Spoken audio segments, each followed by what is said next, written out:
Hey guys, how's it going? Today we've got another cool horn to look at. So this is a Leslie S5D. Now you've seen the S5A and the S5T on the channel. This is going to be your shortest version of a 5-chime Leslie. So this middle bell is not a 25, it's a little shorter than a 25. The middle bell is a 277, it's been reworked to be a 277. Then you've got a 392 right here and a 330. So all three of these bells on the bottom, they've all been shortened and reworked.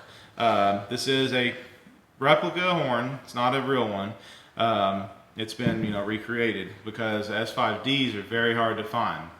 There are, I think, a couple on in existence, but not many. And I think the manifold type is a little different on a true S5D.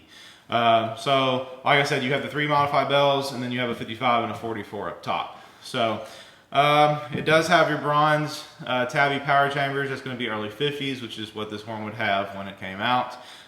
So, I guess that's about it, guys. So, y'all enjoy this. This is the Leslie S5D.